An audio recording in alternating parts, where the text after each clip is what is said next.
Have you ever wondered what it would be like to be a firefighter or medical first responder? Before I hired into the fire department, I always thought about how many fire calls crew members went. But once I was accepted into the department and realized the true reality of the day-to-day life of being a member at the Shepherd Fire Department, I soon realized that it was going to take strong stomach and dedicated work ethic. From receiving my medical license over a 3-month period of 4-hour classes 3 days a week, to hands-on experience with gruesome and adrenaline-rushing scenes, I would like to share my reality of what I face on a day-to-day basis as a medical first responder for the Shepherd Fire Department. Through scene size-ups, initial assessments, physical examinations, and ongoing assessments. For me, the decision of when to respond generally is based on my location. With me being at the south end of Shepherd, it's a little tougher for me to reach scenes that are north of Shepherd. I generally respond from my home or anywhere near Shepherd, including Mount Pleasant. I have respond in the middle of the night. Other times when I'm eating dinner or watching a movie with my girlfriend.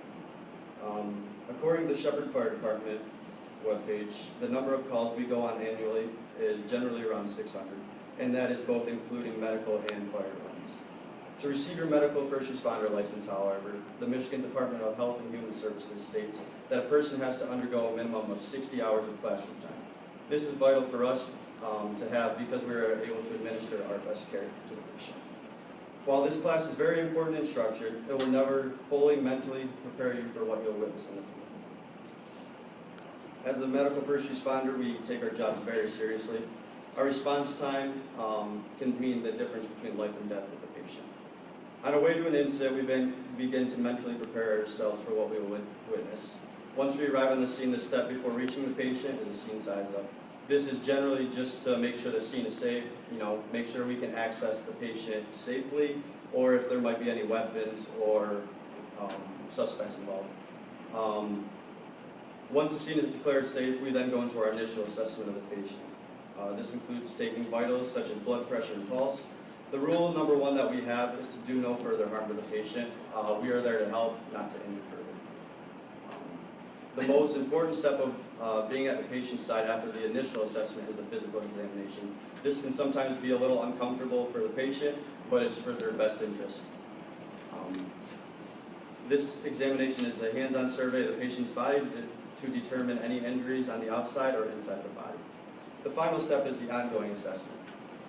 According to the 6th edition Emergency Medical Responder Textbook, written by David Shope, the textbook that I was trained from states that a patient who has life-threatening injury should be reassessed with vitals 5 minutes at a time. For a stable patient, new vitals should be taken every 15 minutes just to see if there's any differing in their vitals.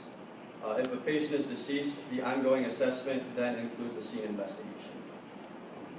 Now that you guys have a general idea of the steps to be taken in the process of a medical emergency, I would like to share an incident that I faced that will involve every one of these steps.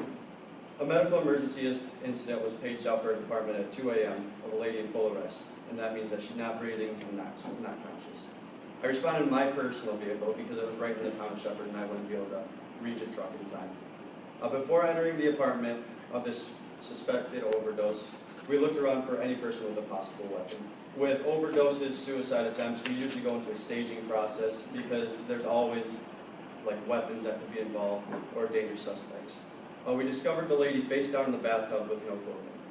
We immediately start CPR and shocking once we take her out of the bathtub and dry her all off. Once paramedics arrived, she was administered Narcan. This is a drug that is supposed to reverse the effects of an overdose. And with this, it gets pretty wild because they'll suddenly wake up and sit up. But with this, she had passed on and wasn't able to regain consciousness. After that, we began an examination of her body and discovered track marks on both arms from heroin injections.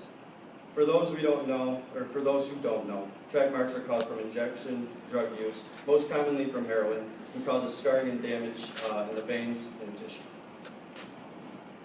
After that, it was found that she was in a rehab just months before for her heroin drug use. We then went into an assessment in search of the entire apartment once it was found that she was deceased. This incident hit very close to home because she had 2 kids that were sleeping in the front room. And we found 400 to 500 needles all through the house.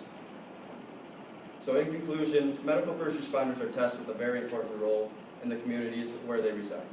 From our initial response of scene size-ups to our patient assessment, we take our job very seriously. Blood and guts or scrapes and bruises, we will always provide our best care without hesitation. Stay safe.